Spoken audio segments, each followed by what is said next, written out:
you listen to reason? Will you open your eyes? Is Silva in Fairfield, California. Hey, Silva. Hey, how's it going, guys? Were you listening to that last call? Yes, I was. I actually came in about halfway through it. I actually wasn't really sure what he was actually trying to say necessarily. Well, he's a Muslim, and he believed that that there was good reason but no evidence to believe in God. So I don't know if you're going to agree with that or not. Well, see, it depends what you guys consider evidence. Like, for instance, do you think a logical argument could prove that God exists? No. I think we might as well have kept talking to Samir. Yeah. No. I'm sorry. What kind of evidence are you guys looking for then? Well, first of all, if you're going to argue for a God, the question I have for you is, does this God have any impact on the physical world? Let's see. Like, I mean, does he answer prayers and stuff, for instance? See, that's the thing. He doesn't necessarily have to. But does he? Like, for instance, you know, Jesus rising from the dead, in afterlife, all those questions are almost irrelevant. It's the fact of the matter if God exists. Okay. If God exists, we don't have to go anywhere after we die or anything like that. Well, no, I'm not asking that. I'm saying if you're asserting that this God exists, what does this God do? He's created the universe. He's created everything that exists for his own purpose. And where is the evidence for that? The evidence that he created the universe. Sure. Such as anything that begins to exist has a cause. The universe began to exist, therefore the universe has a cause. Yes, we know what Kalam cosmological argument is. Yes, I realize that you guys do. So now we got to figure out what could that cause be.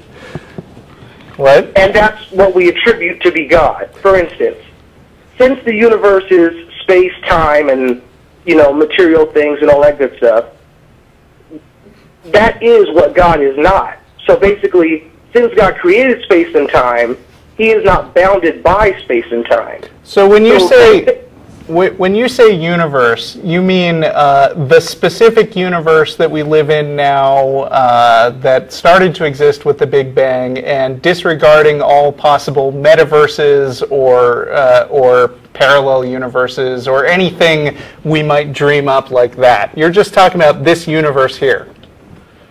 Well, no, I'm saying anything that begins to exist, period. You can't say that, you know, the universe has always existed, meaning in some form or another. I'm just trying to clarify what you mean by universe, because there is more than one meaning of universe. Like in math, it could be a multiverse, or, universe means the set of all possible things, right?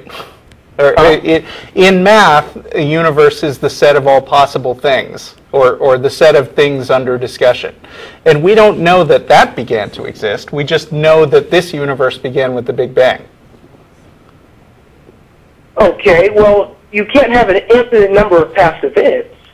Okay, so what can you have? Somewhere. You see, you can't just keep going back, and back, and back. I don't actually know that. Yeah. Yeah, how would you demonstrate that? You don't know that. How would you demonstrate that? Okay, well, let's say I have let's say I have an infinite number of coins to begin with, right? Okay, obviously you don't have that in this universe. Yeah. Huh? Obviously you don't have that in this universe, but let's say that you have a wormhole to some infinite subspace somewhere. You've got an infinite number of coins, sure. Okay, since you have an infinite number going, how would you ever get to the next point? It would always be in a neutral state. That's kind of like asking, if I'm at 3, how can I count to 4? Because the numbers are infinite. You can still do that. I'm saying they're not individual numbers here. When you speak of infinite, you don't speak of actual individual numbers. It's more of a collection of an entirety of things. Right? Okay. But an infinity is still made up of individual things. Yeah, but you don't get to infinity by counting one by one. And well, I mean, if you count an infinite amount of time, you do. Yeah. I mean, we're talking about like abstract mathematical stuff again, and not about things that actually happen in the universe. Well, I'm saying, okay. Basically, I'm saying the universe began to exist. Are you disagreeing with that point?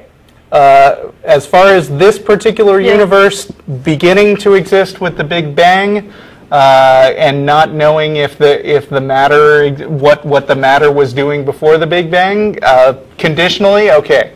Yeah. Okay, so you're saying that matter has always existed then? Not necessarily. I don't know. We don't know.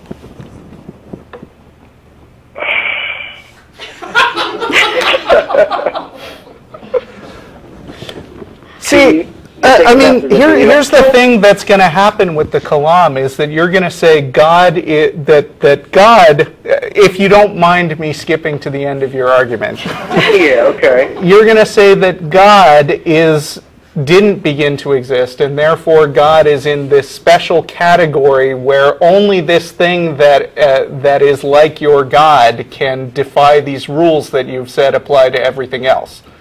Well, it's not necessarily special pleading, though, because the universe is in time. That's true. This universe is. So, of course, he didn't begin to exist because he's outside of time. That's special pleading.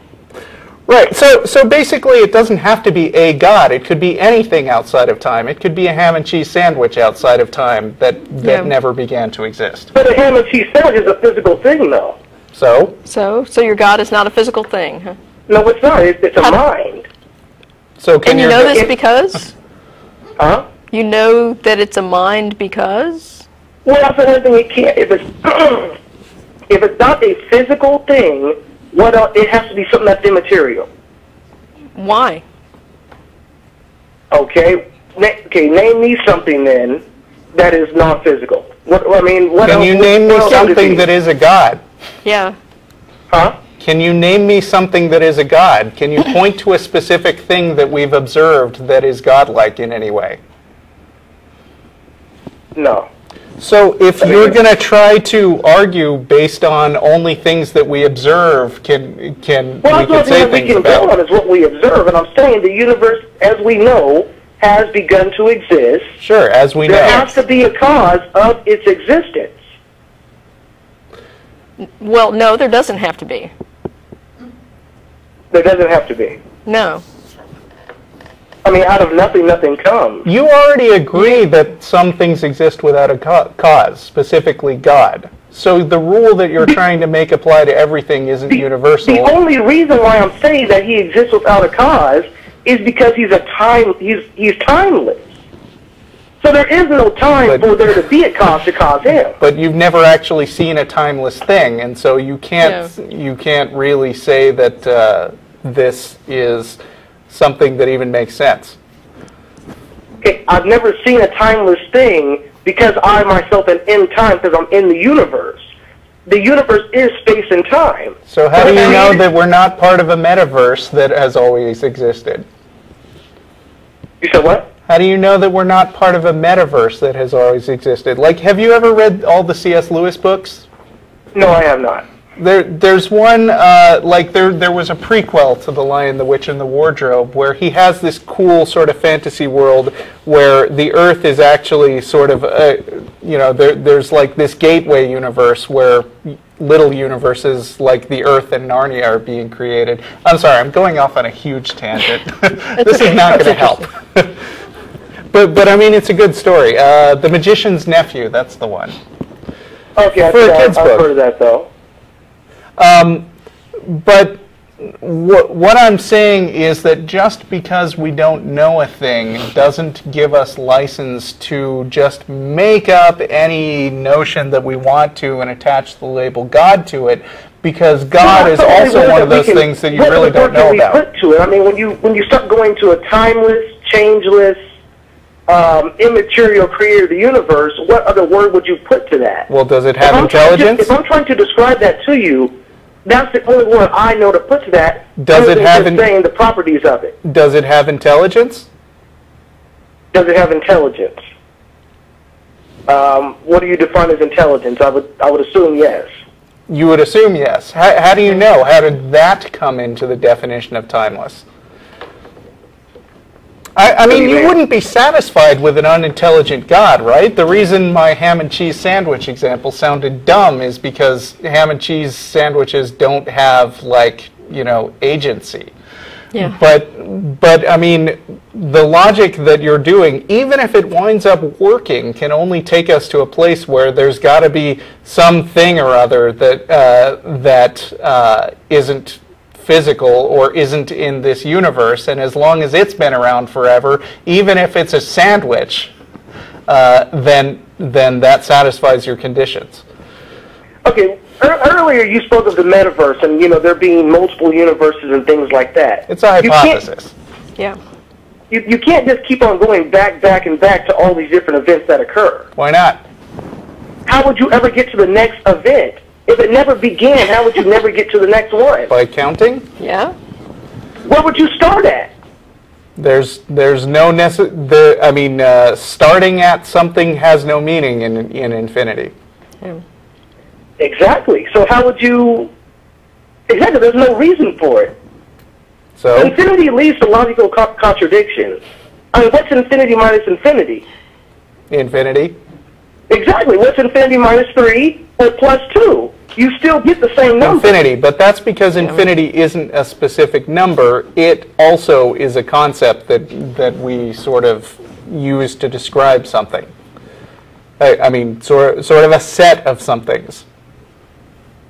Exactly. Is this God of yours infinite? Huh? Is this God of yours infinite? How would I say that? Well, he's timeless. So, in a sense, you can say that, but he's timeless. Sort of around for an infinity of time, you could say. Exactly, because he's just always been. So you don't really believe that things can't go back forever? You said what? You don't really believe that things can go back forever?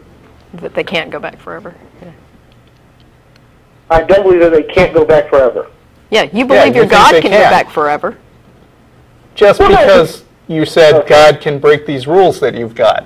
Yeah. Well, yes, because he's personal, meaning he can choose to, in their end time, when he chose to create the universe. Okay. Exactly. It's not really that, How do you know what choices this God made when he chose to create the universe? It's more of just going on the evidence, pretty much. I mean, well, what evidence do you have that your God made a choice about anything? Because if he's timeless, and then no, that's just the timeless doesn't get you to that he made a choice. Well, how would he step out of timelessness then if he didn't make a choice to step out of it? Huh? What? If he didn't make a choice to step out of timelessness to enter in time, meaning to create something, rather than it being just him as one thing, what would you call that? Still not following you. Yeah. Okay, I'm going on the presupposition that he created the universe. So let's say that's true, and you're saying, how do I know that he made a choice to create the universe? How do you If he's timeless and then creates the universe, he had made a choice to create it. Well, I mean, if we're going with presuppositions, you can say anything you want. I'm saying that's you just a asked me how do I circular. know, and I'm saying that's what I'm going off of. Well, But she didn't ask you to make a presupposition. You seem to think you know stuff about God. I'm sorry. You're assuming that your God exists. You're assuming that the creation of the universe was a choice. What if he just had gas or something?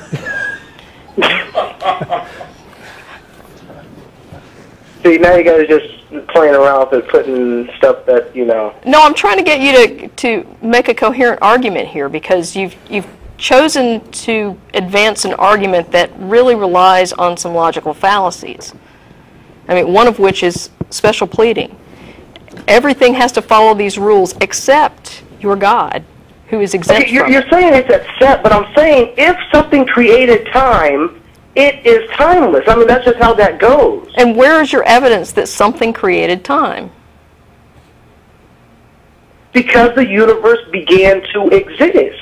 Okay. And the universe is space and time. That's what I'm going on. But you haven't ruled out that it's... saying that there's a multitude of, You haven't given us a reason to think it's a god and not like C.S. Lewis's Magic Forest or a ham sandwich. Okay, well, it couldn't be a physical entity because the universe has physical things in it. It's a metaphysical ham sandwich. Yeah. Oh, really?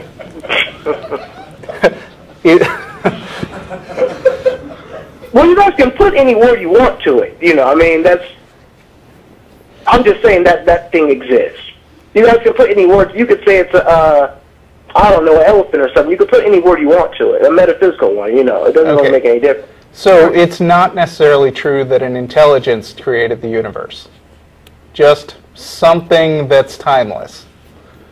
Something that's timeless, changeless, and immaterial.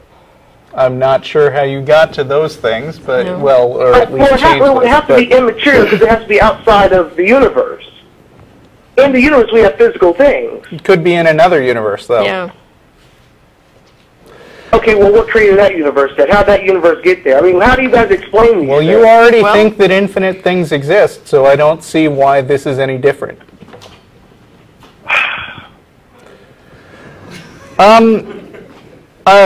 Like with the last caller, I think I'm going to ask you to email or call in again next week because we have other calls lined up. But it's been an interesting call. Do you want to get a last thing in? I'll just call back next week, guys. It's cool. Okay. All right. Thanks for calling, Silva.